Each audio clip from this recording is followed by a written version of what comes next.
A Guerra Fria dividiu o mundo em dois, Estados Unidos de um lado e União Soviética do outro. Sendo os únicos países economicamente estáveis após a guerra, eles passaram a ser vistos como superpotências, mas se diferenciavam em seu sistema político. Enquanto os Estados Unidos era capitalista, a União Soviética adotou o sistema socialista. Os países que adotaram o capitalismo receberam suporte financeiro e militar dos Estados Unidos, e os países que adotaram o socialismo receberam suporte financeiro e militar da União Soviética, causando a bipolarização do mundo.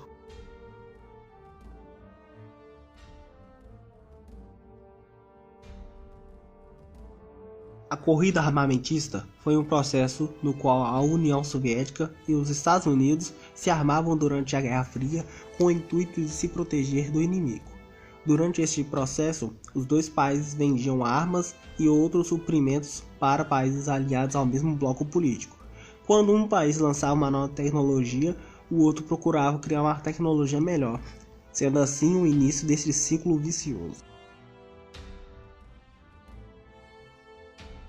A corrida armamentista também provocou a corrida espacial.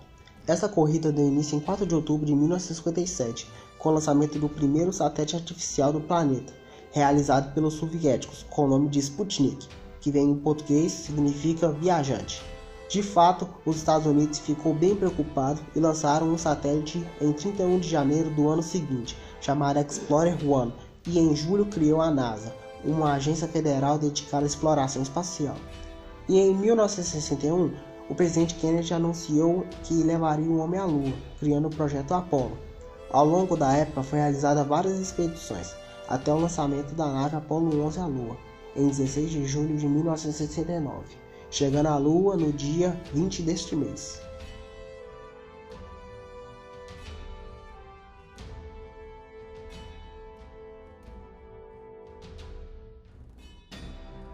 Durante a Guerra Fria, vários conflitos regionais aconteceram, e cada parte geralmente recebeu o apoio de uma das duas nações, ou da União Soviética ou dos Estados Unidos.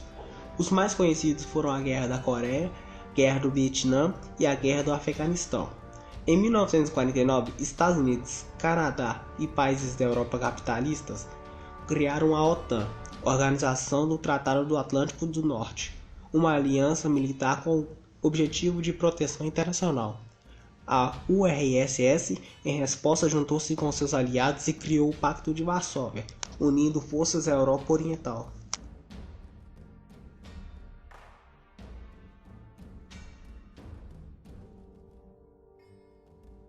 Um dos conflitos mais famosos neste período foi a Guerra do Vietnã, que ocorreu entre 1955 e 1975.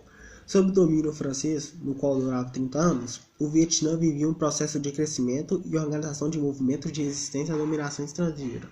Deste modo, o país se dividiu separando em Vietnã do Sul, cuja capital era Saigon, e Vietnã do Norte, que tinha como capital Hanoi. Era para ser uma separação temporária, pois haveria eleições gerais e um processo de reunificação em 1956. Porém, em 1955, Di Dien dá um golpe e proclama a independência do Vietnã do Sul. O regime de Niguo tem como apoio os Estados Unidos, que enviavam armas, dinheiro e treinamento militar. Enquanto isso, o Vietnã do Norte junta forças com a União Soviética e China e cria uma Força de Libertação Nacional, mais conhecida como Vietcongs. Com a intervenção direta dos Estados Unidos em 1974, causou um grande número de baixas, na maioria americanas, e o uso de armas químicas provoca uma grande satisfação popular norte-americana, forçando em 1972, durante o governo de Richard Nixon, a retirada das tropas americanas do Vietnã. Após a retirada americana, o Vietnã do Sul não suporta o avanço dos comunistas e em 1976 termina a guerra consolidando uma república socialista. De fato, essa foi a maior derrota americana. Antes de ser assassinado, o presidente John Kennedy presenciou momentos tensos em seu governo, como a crise de mísseis em Cuba. Após o sucesso da Revolução Cubana, liderado por Fidel Castro, o país se aliou à União Soviética. Então, o líder soviético da época, Nikita Khrushchev, a fim de provar sua capacidade bélica, instalou mísseis no território cubano, apontado para os Estados Unidos. De fato, o presidente Kennedy se sentiu ameaçado, e em 22 de outubro de 1962, vai à TV fazendo um pronunciamento, alertando a população da probabilidade de ser atacados. causando uma grande tensão entre os dois países, ambos inventores da tecnologia nuclear. Um dos grandes marcos da Guerra Fria foi o Muro de Berlim, construído pela Alemanha Oriental em 1961, separando a Alemanha Ocidental, que era capitalista. Tal não separou apenas o território, mas também famílias. Este muro possuía 156 km de extensão e contava com 300 torres militares, cercas eletrificadas e guardas. O colapso da União Soviética durante os anos 80 fez com que surgissem grandes manifestações das duas partes alemãs, até que em 1989 cidadãos foram ao muro e o derrubaram com marretas e outras ferramentas. Após isso, inicia um processo de reunificação das duas Alemanhas.